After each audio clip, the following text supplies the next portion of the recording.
اسی لیے علماء لکھتے ہیں کہ جو ایمان لائے اور نماز نہ پڑھے، یا ایمان والا ہونے کا دعویٰ کرے اور نماز نہ پڑھے، تو علماء لکھتے ہیں اس کے باقی کوئی اعمال قبول نہیں ہوتا. معلوم آپ کو، روزہ بھی قبول نہیں ہوتا، حج بھی قبول نہیں ہوتا، اور باقی صدقہ بھی قبول نہیں ہوتا، اور خیرات بھی قبول نہیں ہوتی، اور کوئی نہیں کی. کیوں؟ اس لیے کہ ایمان کے بعد سب سے اہم چیز نماز ہے. اگر یہ نہیں ہے تو باقی علماء لکھتے قبول ہی نہیں ہوں گا.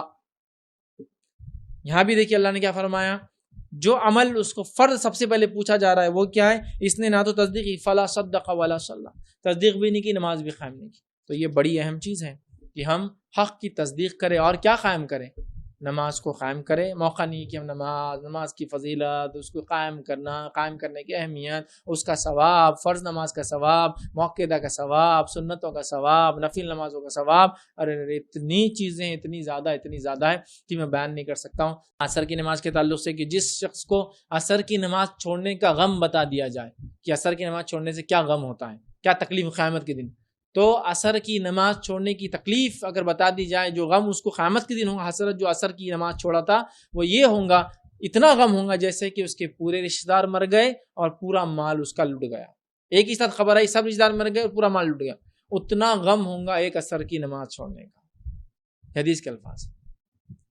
تو یہ خالی فرض نماز نہ پڑھنے کا نتیجہ ہے. خالی ابھی تو پڑھ لیے تو کیا اجر ہے؟ وہ نہیں ہے، چونکہ وہ ان امیجنیبل ریوارڈز ہے، بہت زیادہ، اتنے زیادہ ہے کسی کو انتہا نہیں. اس لیے جو چیز سمجھ میں آئی بتا دی گئی، جو چیز سمجھ میں نہیں بتائی گئی.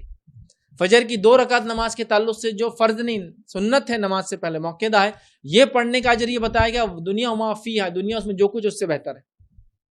تہجد کی نماز کے فائدوں میں آپ نے یہ بیان کیا، جو ایک فائدہ ہے کہ دنیا میں تہجد کی نماز جو انسان ادا کرتا ہے اس کے اللہ کے نزدیک درجات بلند ہوتے ہیں، اس کے گناہ معاف ہوتے ہیں، اس کے لیے نیکیاں لکھی جاتی ہیں، اور وہ اپنے سے پہلے سلف صالحین کے طریقے پہ چلتا ہے اور اس سے جسمانی بیماریاں دور کر دی جاتی ہیں. دیکھیے خالی ایک نفل نماز رات کی، سمجھ رہا؟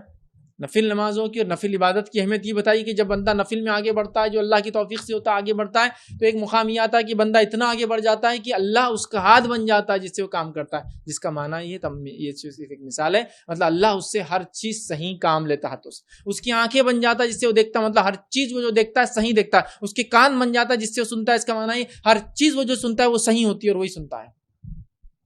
یہ مقام حاصل ہو جاتا ہے. نفل تو فرض سے کیا ہوں گا، لیکن فرض چونکہ علماء لکھتے ہیں بہت ساری جگہ جیسے عذاب کا تذکرہ ہے، تو کہیں تو عذاب بتائے گئے جہنم کے، کئی جگہ عذاب بتائے نہیں گئے. کیا کہا کہ عذاب علیمہ، عذاب عظیمہ، یہ بتا کے چھوڑ دیا گیا.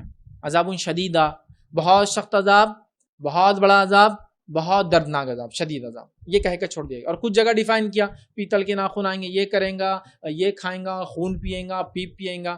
تو وہ عذاب جو عظیم شدید علیم کہہ کے چھوڑ دیے گئے، وہ عذاب علماء لکھتے جو ہمارے سمجھ میں نہیں آئیں گے، بلکہ اللہ نے اسے اس کی انٹینسٹی بتا کے چھوڑ دیا، سمجھ نہیں سکتے ہو.